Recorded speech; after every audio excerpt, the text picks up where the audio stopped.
खबर गाजीपुर से है, जहां मुख्तार के घर सुख संवेदना प्रकट करने पहुंचे पूर्व सांसद धर्मेंद्र यादव ने बयान देते हुए कहा कि हमने कल्पना नहीं की ऐसे माहौल में गाजीपुर आना पड़ेगा। हमने कभी कल्पना नहीं थी कि देश में ऐसा शासन भी होगा।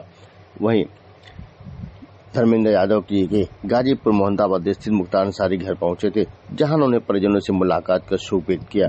फिर वो कब्रिस्तान भी पहुंचे और मुख्तार के कब्र फूल चढ़ाकर उन्हें श्रद्धांजलि दी है।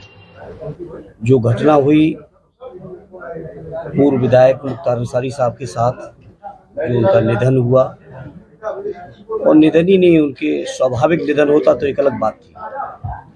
जिस तरीके के सवाल उस निधन के साथ जुड़े हैं, मैं समझता हूँ देश में कभी किसी ने कल्पना नहीं की होगी। लगातार उनके परिवार के लोग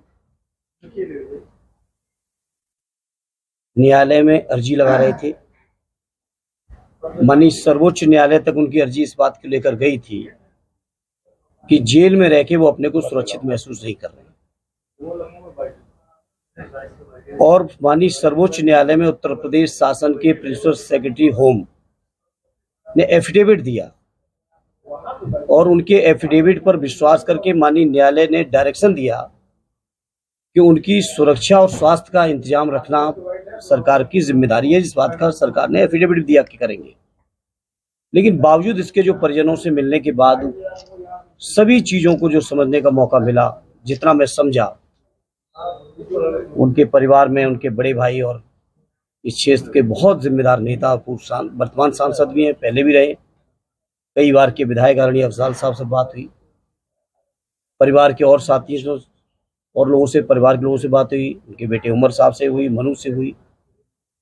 सभी लोगों से मिलने के बाद जो महसूस हुआ, मैंने इस तरह की शासन देश में कभी होगा इस बात की कल्पना नहीं की थी कि न्याय का विरक्षा में रहते हुए, जेल में रहते हुए, प्रशासन द्वारा या प्रिंसिपल सेक्रेटरी होम द्वारा माननीय सर्वोच्च न्यायालय में एफिडेविट देने के बावजूद इस तरह से उनकी डेथ हुई है, इस बात की कल्पना कोई नहीं कर सकता। और जैसा कि घटना दर घटना है, मैं समझता हूँ आप सब गाजीपुर के जिम्मेदार साथी हैं, प्रतिनिधि हैं, आप लोगों को मुझसे बेहतर पता होगा। मुझसे भी बहुत सारी चीजें, मैं तो कुछ समय उन लोगों के बीच बिताया तो कुछ बातों को जानकारी मिली। आप लोग लगातार उनके बीच रहे होंगे, गाजीपुर के लोगों के बीच रहे, बात की होगी आपने, मुझसे बेहतर आपको पता हुआ इस बात को, कैसे कैसे घटनाएं हुई। 19 तारीख को से लगातार शंका इस बात की चल रही थी, जो चर्चा है, और 25 तारीख तक अस्पताल नहीं भेजा गया। 25 की रात को 2 बजे टेलीग्राम आता है आपके मोहम्मदाबाद थाने में कि उनकी हालत गंभीर है, परिवार के लोग जल्दी संपर्क करें, और अगले ही दिन शाम 4 बजे वापस जेल में भेज दिया जाता है। जो व्यक्ति आईसीयू में हो, जो व्यक्ति ऑक्सीजन से लेके तमाम सपोर्ट लेके हॉस्पिटल में हो, क्या आप इमेजिनेशन कर सकते हैं कि 14 या 18 घंटे के अंदर पूरी तरह स्वस्थ होके वापस बैरक में रहने योग्य हो जाएगा? तो ये मामूली बातें नहीं, ये बहुत गंभीर न्याय का विषय है, जांच का विषय है। और मेरी साफ मांग है, माननीय सर्वोच्च न्यायालय को इसमें सो मोटो लेना चाहिए, और कम से कम माननीय उच्च न्यायालय के सिटिंग न्यायाधीश के स्तर से पूरे मामले की, पूरे प्रकरण की जांच होनी चाहिए, और जो दोषी लोग हैं उन पर कठोरतम कार्रवाई होनी चाहिए।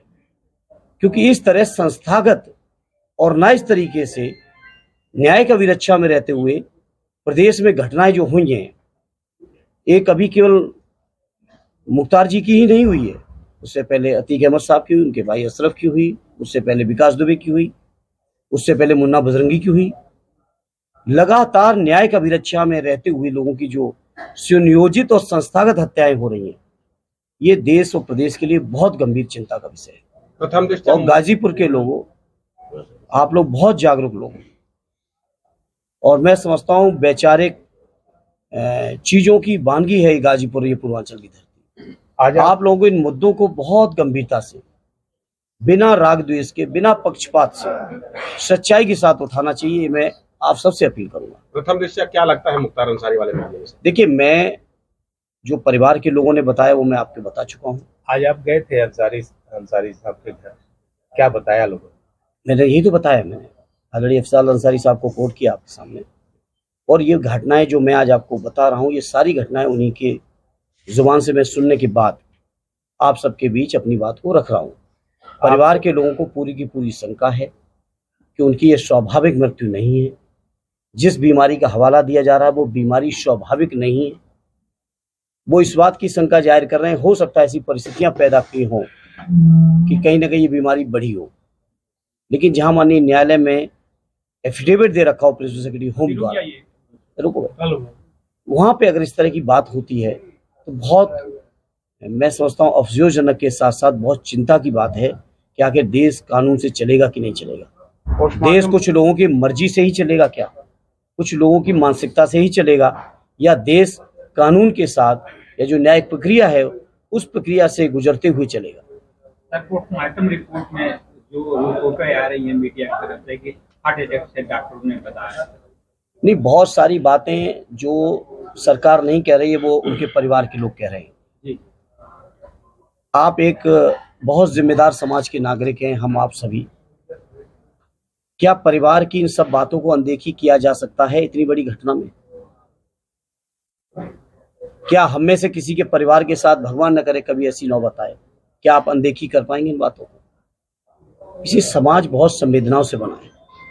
समाज कानून से चलता है, कानून के रास्ते से चलने के साथ साथ जिस तरह से एफिडेविट देने के बावजूद, आप मुझे बताइए 2 बजे आप पता करिए, यहाँ से जाइए, आपके 20 किलोमीटर दूरी पे मोहम्मदाबाद थाना,